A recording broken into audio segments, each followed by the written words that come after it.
Assalamualaikum warahmatullahi wabarakatuh. Halo teman-teman, perkenalkan nama saya Muhammad Amin Hamzah.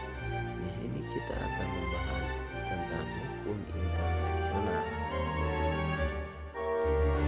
Jadi, sebelum masuk ke pembahasan, apakah di antara teman-teman ada yang tahu apa itu hukum internasional dan apa kegunaan dari hukum internasional tersebut?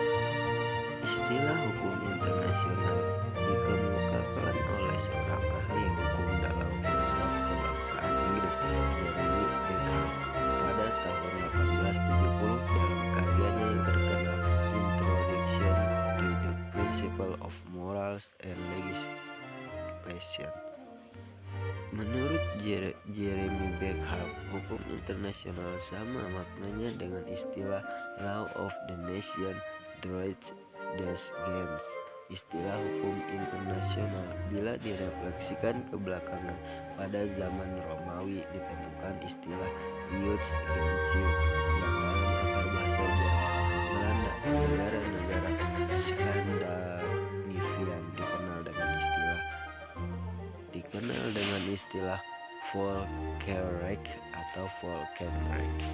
Dan selanjutnya, hukum internasional dalam kebangsaannya mengatur lapangan kehidupan yang menjadi kepentingan bersama umat manusia, misalnya hak asasi manusia atau HAM, lingkungan, terorisme, demokrasi, perdagangan, dan urusan lainnya menjadi perhatian dan konsen seluruh umat manusia, sehingga ada yang menyebut hukum internasional sebagai hukum bersama umat manusia atau the common law of the nation, dan mengatur masalah lintas batas negara.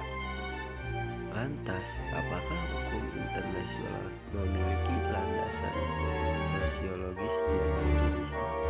Ya, tentu. Sebagai sebuah cabang ilmu hukum yang berdiri sendiri, hukum internasional memiliki landasan sosiologis dan yuridis.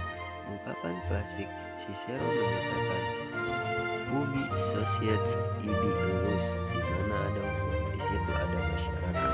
Maka hukum internasional ada karena ada masyarakat internasional. Dengan pendapat Aristoteles menyatakan bahwa sifat dasar manusia adalah makhluk sosial atau zooplankton yang selalu memiliki sifat dasar untuk selalu berhubungan dengan manusia lain dan tidak dapat memenuhi kebutuhannya sendiri tanpa hubungan dan bantuan manusia lain. Hukum internasional juga demikian hadir untuk memenuhi kebutuhan dasar manusia sebagai makhluk sosial yang membutuhkan pergaulan dengan manusia lain dalam organisasi yang lebih besar, yaitu negara. Dan apakah tujuan dan fungsi hukum internasional ini?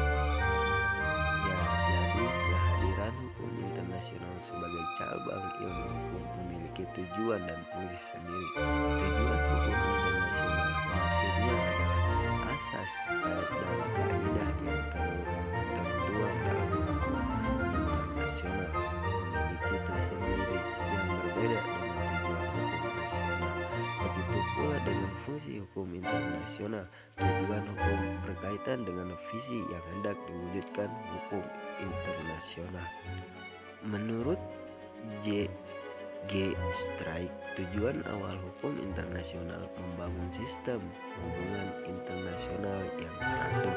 Tujuan ini kemudian berkembang hukum internasional tidak sengaja mewujudkan keteraturan, tetapi hukum internasional bertujuan mewujudkan keadilan hubungan antar negara dan keadilan bagi individu.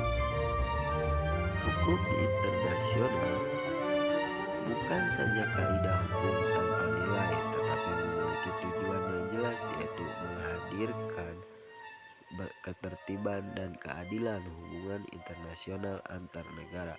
Menurut Samsudi Adimiwirya, tujuan pokok hukum internasional adalah yang pertama, memelihara perdamaian dan keamanan internasional.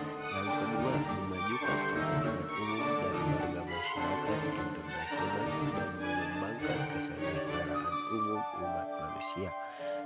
ketiga, mengembangkan hubungan bersahabat dan kerjasama di segala bidang-bidang antar bangsa-bangsa.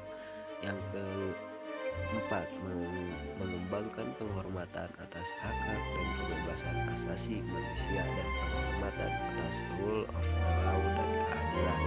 Yang kelima, menyelenggarakan tata kehidupan masyarakat internasional demikian rupa sehingga memberikan kemungkinan bagi umat manusia untuk menyempurnakan kepribadiannya dan mewujudkan derajat kehidupan di segala bidang sebagai bangsa